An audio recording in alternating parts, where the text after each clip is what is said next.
Leo tarehe 28 Novemba 2025, timu ya JS Kabylie ya Algeria itakutana na Yanga katika mechi ya pili ya kundi B la Ligi ya Mabingwa Afrika, CAF Champions League.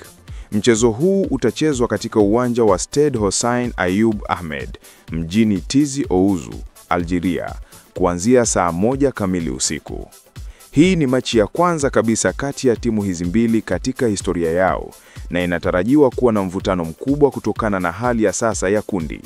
Yanga wana pointi 3 baada ya kushinda 1-0 dhidi ya ASFR, wakati JS Kabylie wana pointi 0 baada ya kupoteza 1-4 dhidi ya Al Ahly. Kutokana na hii, JS Kabylie wana shinikizo kubwa la kushinda ili kutoanguka nyuma, wakati Yanga wana fursa ya kuimarisha nafasi yao kama washindani wenye uwezo. Kwa uchambuzi kiufundi, tutazingatia vipengele vya msingi kama vile fomu za timu, mbinu zinazotarajiwa, wachezaji muhimu na mambo yanayoathiri matokeo. Uchambuzi huu unatokana na rekodi za hivi karibuni, takwimu za kimichezo na utendaji wa timu katika mechi za kimataifa na za ndani. Hakuna mbinu maalum iliyotangazwa rasmi hadi sasa, lakini kutokana na mbinu za kawaida ya kocha na utendaji wa awali, tunaweza kutabiri jinsi mchezo utakavyoandaliwa. JS Kabylie wana fomu dhaifu katika CAF Champions League mwaka huu, hasa baada ya kushindwa kwa magoli 3 dhidi ya Al Ahly wiki iliyopita. Katika mechi hiyo, walifungwa mara nyingi kutokana na makosa ya ulinzi na kushindwa kuudhibiti mchezo wa kati. Hata hivyo, katika ligi ya ndani ya Algeria, Ligue 1, wameonyesha uwezo mzuri, wakishinda mechi 4 za mwisho bila kushindwa na kufunga magoli 7 huku wakiruhusu 2 pekee. Hii inaonyesha kuwa timu ina uwezo wa kurejesha fomu wakati wa nyumbani, hasa mbele ya wafuasi wao wenye shauku. Takwimu zinaonyesha kuwa katika mechi 5 za mwisho zao, wamefunga zaidi ya magoli 1.5 kwa wastani na wana rekodi nzuri ya kufunga nyumbani. Wamefunga katika asilimia 80 ya mechi za nyumbani hivi karibuni. Kwa upande wa Yanga, fomu yao ni bora sana na hawajapoteza katika mechi 5 za mwisho, ushindi wa 4, sare 1.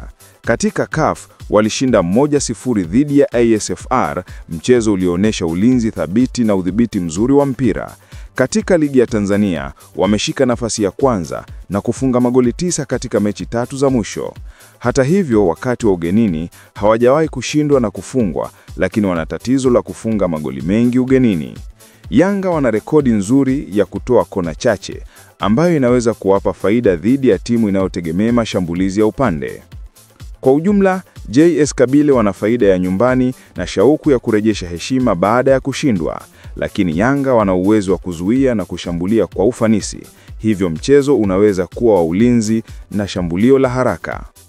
JS Kabylie chini ya kocha wao, kulingana na rekodi za hivi karibuni, kocha anayetarajiwa ni mmoja kama Sofiane Khemisi au msaidizi wake, hutumia muundo wa 4-2-3-1 au 4-3-3 ili kudhibiti mchezo wa kati na kutoa nafasi kwa washambuliaji wao wenye kasi. Katika mechi dhidi ya Al Ahly, walijaribu kushambulia kwa upande na kutumia mpira wa kati, lakini walishindwa na makosa ya ulinzi. Leo kama mwenyeji, wanaweza kuanza na 4-2-3-1 ili kuimarisha ulinzi na kutoa nafasi kwa wingers kushambulia nafasi za upande. Lengo lao litakuwa la kudhibiti umiliki wa mpira ili kuwalazimisha Yanga kurejea nyuma na kutumia set pieces kama kona na free kick ili kufunga, kwani wana rekodi nzuri ya kufunga huko, zaidi ya asilimia 30 ya magoli yao. Yanga chini ya kocha wao hutumia muundo wa 4-3-3 au 4-2-3-1 ambao unaweka mkazo mkubwa katika ulinzi thabiti na shambulio la haraka, counter attacks. Katika mechi dhidi ya ASFR, walidhibiti mchezo kwa kutoa shuti 9 dhidi ya 1 na kufunga bao la umakini kutokana na kushambulia haraka.